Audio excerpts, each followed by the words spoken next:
The wind screamed like a living thing, tearing at the world outside as if it could rip the stars from the sky. Inside the community center turned hurricane shelter in Pensacola, Florida. The air was thick with the smell of damp concrete and fear. Ethan Caldwell, 27 and running from a life I didn't know how to fix, crouched in a corner, my heart pounding louder than the storm. Hurricane Delilah was a beast, a Category 4 monster that had chased half the town into shelters like this one. The fluorescent lights flickered, casting shadows over the 50 or so strangers huddled on cots and blankets, their faces etched with worry. I'd come here alone, my duffel bag stuffed with the essentials, a change of clothes, a water bottle, and a battered copy of The Great Gatsby, one constant through years of running from myself. Across the room, a guy caught my eye, not because he was loud or flashy, but because he wasn't. He sat against the wall, knees pulled up, sketching furiously in a notebook. His dark curls fell over his forehead, and his jaw was set like he was fighting a war with the page. Something about him felt like a song I'd heard once and couldn't forget. Ethan. Right. A voice broke my stare. It was Mrs. Delgado, the shelter volunteer, her face lined with kindness but strained from hours of organizing chaos. Can you help with the supply boxes? We're short-handed. I nodded, grateful for a distraction. The guy with the notebook glanced up as I stood, his hazel eyes catching mine for a split second. It was like a spark in a blackout brief, but enough to make my chest tighten. I shook it off and followed Mrs. Delgado to the storage room. The shelter was a maze of concrete hallways, and the storage room was a cluttered mess of canned goods, blankets, and bottled water. As I hauled a box of batteries to the main room, the building groaned under a gust that felt like it could peel the roof off. People gasped, clutching their kids or their bags. I kept moving, but my eyes kept finding him, notebook guy still sketching, like the storm was just background noise. By nightfall, the power was gone. Candles and flashlights cast a ghostly glow, and the storm's roar was relentless. Mrs. Delgado paired us up for safety checks. And of course, fate her clipboard put me with him. Jasper Nguyen, he said, extending a hand. His voice was low, warm, like a fire you wanted to sit by. You're Ethan. Yeah. My handshake was too quick, my palms clammy. Up close, he smelled like cedar and rain, and his eyes held a quiet intensity that made me feel exposed. We were tasked with checking the back exit, ensuring it was sealed against the storm. The hallway was narrow, the air heavy with the scent of wet plaster. Jasper moved with a purpose, his flashlight beam cutting through the dark. You from here? He asked, glancing over his shoulder. Nah, just passing through. You. Born and raised. Pensacola's got its claws in me. He smiled, and it was the kind of smile that made you want to know someone's secrets. The back door rattled violently, rain seeping through the cracks. Jasper pressed his shoulder against it, testing its strength. This thing's holding, but barely. Help me brace it. I grabbed a stack of sandbags from the corner, our hands brushing as we piled them against the door. His touch lingered a moment too long, or maybe I imagined it. My pulse was a drumbeat, louder than the wind. Back in the main room, we sat against the wall, closer than strangers should. The storm was a beast outside, but in here, it was just us, the candlelight, and the weight of unspoken things. Jasper opened his notebook, showing me a sketch of the shelter people huddled, faces drawn with fear, but somehow beautiful in their rawness. You're good, I said, meaning it. Why do you draw? He shrugged, his fingers tracing the page. Helps me make sense of things. You got something like that? I thought of Gatsby, of the way I'd read it a dozen times. chasing a feeling I couldn't name. Yeah. Stories. I guess. His eyes softened. Tell me one. I laughed. Nervous. Now. In a hurricane. Best time.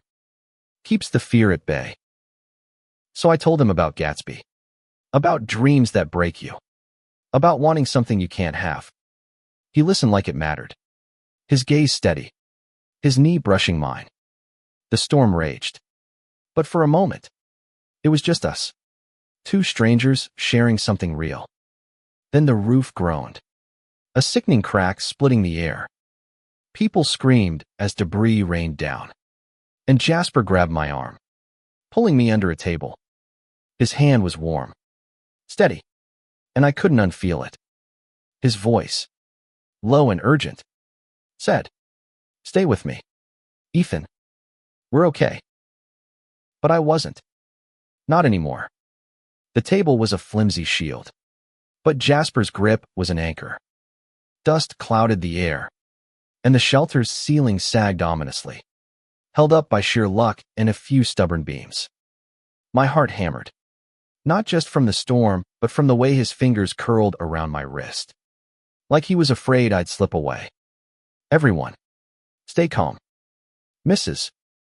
Delgado's voice cut through the panic. "We're moving to the inner rooms now." Jasper and I scrambled out, joining the crowd shuffling toward the safer core of the building. His hand stayed on my arm, guiding me through the chaos. I didn't pull away. I didn't want to. The inner rooms were smaller, windowless, and packed with people. We found a corner near a stack of crates, sitting shoulder to shoulder. The air was thick with sweat and fear, but Jasper's presence was a quiet rebellion against it. He opened his notebook again, sketching by the light of a dying flashlight. "What are you drawing now?"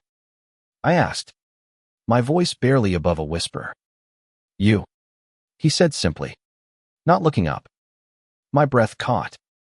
The sketch was rough but unmistakable me jawline. My messy hair. The way my eyes darted like I was always searching for an exit. "Why me?" He paused, his pencil hovering. "Because you look like someone who's running from something." "I want to know what." I swallowed hard. No one had ever seen me like that. Not in a glance. "What about you? What are you running from?" His smile was bittersweet. "Myself. Mostly. Grew up in a house where being me wasn't easy." I knew that story too well. My dad's voice still echoed in my head, calling me a disappointment for who I loved. I'd left Ohio 3 years ago, chasing freedom but finding only fragments of it. "Yeah," I said softly. "I get that." The storm's howl filled the silence between us. Jasper's knee pressed against mine. Deliberate now. "You ever feel like the universe throws you into something to make you face it? Like a hurricane trapping us together?" I half laughed, but my heart wasn't in it. His eyes held mine, and the air shifted, heavy with possibility. Then the lights flickered back on, weak but steady. A cheer went up, but Jasper didn't move, didn't break the moment. "Ethan," he said, his voice low, "I'm glad it's you here with me." My chest ached. I wanted to say something, anything, but the words stuck. Instead, I reached for his hand, my fingers brushing his. He didn't pull away. The night stretched on, the storm unrelenting. We talked about his art, my wandering, the dreams we'd buried under expectations. He told me about his mom, who'd prayed for him to change. And I told him about the night I left home. My dad's silence louder than any shout. Each word felt like peeling back a layer, exposing something raw and true. By dawn, the wind had softened, but the shelter was still a fortress against the chaos outside. Jasper and I were still in our corner. Closer now, our hands entwined like they'd always belonged there. I couldn't unhear his voice, soft and steady, or unfeel the warmth of his touch. and I didn't want to. The shelter hummed with restless energy as the storm's grip loosened. People whispered about flooded streets and shattered homes, their voices a low buzz against the drip of water from a leaking ceiling. Jasper and I stayed in our corner, a fragile bubble of quiet in the chaos. His sketchbook lay open between us, pages filled with moments he'd stolen from the storm misses. Delgado's tired smile. A child clutching a stuffed bear. Me. I traced the lines of my own face in his drawing, feeling exposed but oddly safe. You make me look better than I am, I said, half joking. Jasper's lips quirked. I draw what I see. You're just too hard on yourself. I wanted to argue, but his gaze stopped me. It was like he saw through the walls I'd built, the ones I'd carried from Ohio to every nowhere town I'd drifted through. I shifted closer, our shoulders brushing, and let the silence say what I couldn't. Mrs. Delgado called for volunteers to distribute breakfast canned fruit and granola bars. Jasper and I joined, moving through the crowd, handing out food to weary faces. Every so often, our eyes met, and it was like the storm hadn't touched us. But the world outside was creeping in. Radios crackled with news of flooded roads and power outages. Pensacola was a mess, and we'd have to face it soon. Back in our corner, Jasper pulled out a deck of cards from his bag. Poker. Keeps the mind off things. I laughed. You carry cards everywhere. Always be prepared. He winked, dealing us a hand. We played, betting imaginary fortunes, our laughter drawing curious glances. For a moment, we were just two guys, not two people carrying the weight of who we were. But the weight was there. When the game ended, Jasper leaned back, his expression serious. Ethan, what happens when the storm's over? You gonna keep running? The question hit like a punch.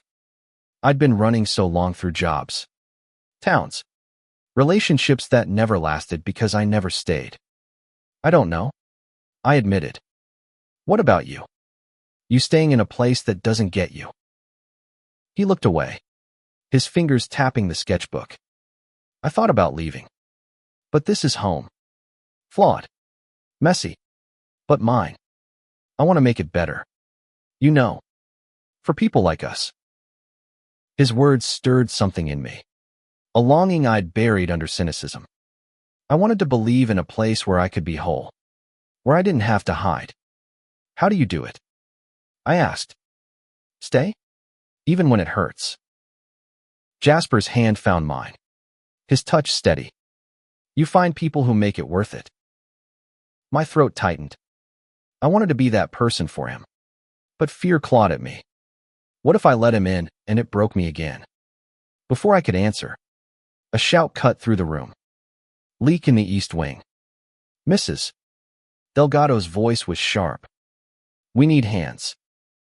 Jasper and I sprang up, joining a group to patch a wall where water was seeping through. We worked side by side, hauling buckets and stacking sandbags. Our movements synchronized like we'd done this forever. His arm brushed mine, and even in the chaos, it felt like a promise. By midday, the storm had weakened to a Category 2, but the shelter was still our world. We collapsed back in our corner, exhausted but buzzing with adrenaline. Jasper's hair was damp with sweat, his shirt clinging to his shoulders. I wanted to reach out, to hold on to this moment, but fear kept me still. Then he spoke, his voice soft but fierce. Ethan, I don't know what's out there when we leave, but I know I don't want this you and me to end here. My heart stuttered. Jasper, I'm not good at staying. He leaned closer, his breath warm against my cheek. Then let me show you how. Before I could respond, his lips brushed Minea tentative, electric touch that set my world on fire. I kissed him back, desperate and hungry, the storm fading to a hum. His hands cupped my face, and for the first time in years, I wasn't running. The moment broke when a kid nearby dropped a water bottle, the clatter yanking us back to reality. We pulled apart, breathless. But Jasper's smile was a beacon. "We're not done," he whispered. I nodded, my chest tight with hope and terror. The storm outside was fading, but the one inside me was just beginning. The shelter felt smaller now, the walls closing in as the storm's roar dulled to a restless growl. Jasper and I sat in our corner, the memory of our kiss a live wire between us.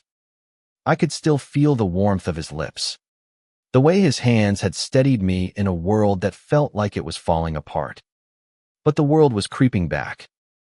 Radios reported roads clearing, and people started talking about going home, assessing the damage. I didn't have a home here, just a cheap motel room and a life packed into a duffel bag. Jasper, though, had roots, a life he was fighting to make his own, and I was terrified of what that meant for us. He caught me staring and nudged my shoulder. "You're thinking too hard again." "Can't help it," I said, forcing a smile. "Big storm. Bigger thoughts." He opened his sketchbook, flipping to a new page. "Then let's make a plan. For after." After. My voice cracked. "Jasper, I don't even know where I'll be tomorrow." He didn't flinch. "Then let's figure it out together." His words were a lifeline, but I was scared to grab it. I'd spent years building walls, telling myself I was better off alone. But Jasper's steady gaze, the way he saw me, was chipping away at them. "Mrs. Delgado interrupted, her face grim. "We've got a problem. The main exit's block tree fell across it. We need to clear it before anyone can leave." Jasper and I volunteered, joining a group to tackle the debris. Outside, the world was a wreck, trees splintered, power lines dangling, the air thick with the smell of wet earth and destruction. We worked under a gray sky, hauling branches and dodging puddles. Jasper's strength was quiet but fierce, his hands steady as he lifted heavy limbs. I caught myself watching him, memorizing the way he moved. "Ethan, focus," he teased, catching my eye. "Unless you're planning to stare me to death." I laughed, my face hot. "Just making sure you don't drop a tree on yourself." He grinned, and for a moment, the world wasn't broken. But the work was grueling, and by the time we cleared the exit, my muscles ached, and doubt was creeping back. What was I doing? Letting myself fall for someone when I'd never stayed anywhere long enough to belong. Back inside, we collapsed in our corner, sharing a bottle of water. Jasper's fingers brushed mine as he passed it, and the spark was back. Undeniable. "You okay?" he asked, his voice soft. I wanted to lie, to say I was fine, but his eyes wouldn't let me. "I'm scared," I admitted. "Fizzy out's too much. I don't know how to do this." He took my hand, his thumb tracing circles on my palm. "You don't have to know. Just don't run yet." I nodded, my throat tight. We sat there, hands entwined, as the shelter buzzed with people preparing to leave. Some were already packing, others crying over news of lost homes. Jasper and I were in our own world, but it couldn't last. That night, the shelter was quieter, the storm a distant rumble. Jasper pulled out his sketchbook again, drawing me without asking. "You're gonna run out of pages," I said, trying to lighten the mood. "Then I'll get a new book," he said, his eyes serious. "Ethan, I mean it. I want you in my life, not just my sketches." My chest ached. "Jasper, you don't even know me." "I know enough." He leaned closer, his voice fierce. "I know you're kind, even when you're scared. I know you carry that book like it's your heart. And I know I've never felt like this before." I kissed him then, harder than before, pouring everything I couldn't say into it. His hands tangled in my hair, and the world fell away. But when we pulled apart, reality was waiting.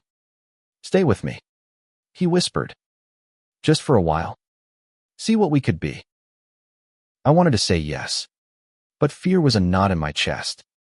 "I need time," I said finally, "to figure myself out." He nodded, his eyes steady but sad. "I'll wait." The next morning, the shelter doors opened. People spilled out, stepping into a broken world. Jasper and I stood at the threshold, our hands brushing but not holding.